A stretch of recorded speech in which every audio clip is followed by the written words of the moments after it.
To my channel. আজকের ভিডিওতে যারা 2024 সালে মাধ্যমিক পরীক্ষা দেবে তো তাদের জন্য এই উপপাদ্যের প্রয়োগটা আজকে সমাধান করব। তো এই কোশ্চেনটা দেখবে টেস্ট পেপার বা অন্যান্য যারা সাজেশান নিয়েছো অনেক জায়গাতেই আছে, তো এইটা খুবই ইম্পর্টেন্ট। তো এইটা সমাধান করবে, আশা করি উপকৃত হবে। দেখো দেওয়া আছে যে ত্রিভুজ এবিসি এর কোণ এ সমকোণ, যদি সিডি একটি মধ্যমা হয় তবে প্রমাণ করো বিসি স্কোয়ার সমান CD square plus 3AD square. ত্রিভুজ এবিসি এর কোণ এ সমকোণ, যদি সিডি একটি মধ্যমা হয় তবে প্রমাণ করো যে বিসি স্কোয়ার সমান CD square plus 3AD square.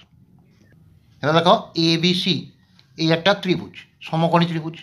এই কোণটা বলা আছে সমকোণ আর সিডিটা বলা আছে মধ্যমা। তাহলে প্রদত্ততে কী লিখবে যে ত্রিভুজ এবিসি একটি সমকোণী ত্রিভুজ যার কোণ বিএসি সমান 90 ডিগ্রি এবং সিএডি একটি মধ্যমা। এবার প্রামাণ্য বলে লিখবে, যেটা প্রমাণ করতে হবে। প্রমাণ করতে হবে যে বিসি স্কোয়ার সমান CD square plus 3AD square. এরপরে প্রমাণ, এবারে প্রমাণটা করব। দেখো ত্রিভুজ এবিসি সমকোণী ত্রিভুজ, যে ত্রিভুজ এবিসি সমকোণী ত্রিভুজ। সমকোণী ত্রিভুজের কী হয়? পিথাগোরাসের উপপাদ্য অনুযায়ী, যে পিথাগোরাসের উপপাদ্য অনুযায়ী কি হয় যে অতিভুজের স্কোয়ার সমান লম্ব স্কোয়ার প্লাস ভূমি স্কোয়ার। তাহলে পিথাগোরাসের উপপাদ্য অনুযায়ী দেখো এখানে তাহলে বিসি স্কোয়ার সমান AC square plus AB square. তাহলে বিসি স্কোয়ার সমান AB square plus AC square. এরপরে আবার দেখো এই একটাও ত্রিভুজ এসিডি, এটাও সমকোণী ত্রিভুজ, এই কোণটা সমকোণ, তার অতিভুজ কোণটা সিডি। আবার একইভাবে তাহলে বা আবার অনুরূপে লিখতে পারো, যে আবার অনুরূপে ত্রিভুজ এসিডি এর সিডি স্কোয়ার সমান এডি স্কোয়ার প্লাস এসি স্কোয়ার। এবার দেখো এই সিডিটা বলেছে মধ্যমা। মধ্যমা মানে কি? ত্রিভুজের শীর্ষবিন্দু থেকে বিপরীত বাহুর মধ্যবিন্দু পর্যন্ত অঙ্কিত সরলরেখাকে মধ্যমা বলি। যেটা ত্রিভুজের শীর্ষবিন্দু থেকে এর বিপরীত বাহু, এই যে সি বিন্দু থেকে এ বির উপরে এ বির মধ্যবিন্দু ডি এর সঙ্গে সংযোগ রেখাংশটা হচ্ছে মধ্যমা। তাহলে এইটা হচ্ছে এ বি এর মধ্যবিন্দু। তাহলে যেহেতু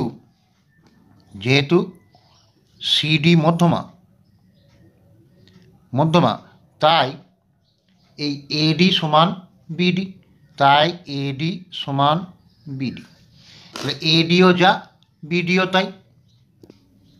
তাহলে আমি লিখতে পারি যে এবি সমান 2AD, এবি সমান 2AD, কারণ এডি সমান তো বিডি, এই ধারটাও যা এই ধারটাও তাই। তাহলে এডিটা হচ্ছে গোটা এবিটার অর্ধেক বা এবিটা এডির দ্বিগুণ। তাহলে এবি সমান 2AD। এরপরে আমরা এখানে দেখলাম কি বিসি স্কোয়ার সমান AB square plus AC square. তো এখানে বিসি স্কোয়ার সমান AB square plus AC square. তাহলে দেখো এখানে এবি মানে কত? 2AD, তাহলে 2ADর স্কোয়ার প্লাস এসি স্কোয়ার।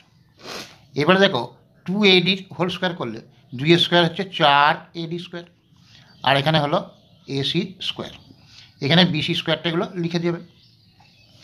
এবার দেখো তাহলে বিসি স্কোয়ার সমান এই 4AD স্কোয়ার আছে, তো এটাকে এরকম লিখতে পারি যে 3AD square plus AD square, আর এখানে এসি স্কোয়ারটা ছিল। তাহলে এখানে বিসি স্কোয়ার সমান এখানে 3AD স্কোয়ার, আর এইখানেতে AD square plus AC square, AD square plus AC square সমান হচ্ছে সিডি স্কোয়ার। তাহলে এডি স্কোয়ার প্লাস এসি স্কোয়ারের জায়গায় লিখতে পারি যে সিডি স্কোয়ার। এখানে কারণ এখানে লিখবে যে এখানে যদি এটা 1 নম্বর সমীকরণ দাও আর এখানে যদি এটা 2 নম্বর সমীকরণ দাও, তাহলে সমীকরণ 2 থেকে, তাহলে সমীকরণ 2 থেকে পাই। তাহলে এইটাই তাকে প্রমাণ করতে বলেছিল যে বিসি স্কোয়ার সমান CD square plus 3AD square. তাহলে বিসি স্কোয়ার সমান CD square plus 3AD square, এটাই প্রমাণ করতে বলেছিল। তাহলে এটা প্রমাণিত। তো আশা করি বুঝতে পেরেছ। যদি কারো কোনো বুঝতে অসুবিধা হয়ে থাকে হোয়াটসঅ্যাপে বা কমেন্টে জানাতে পারো।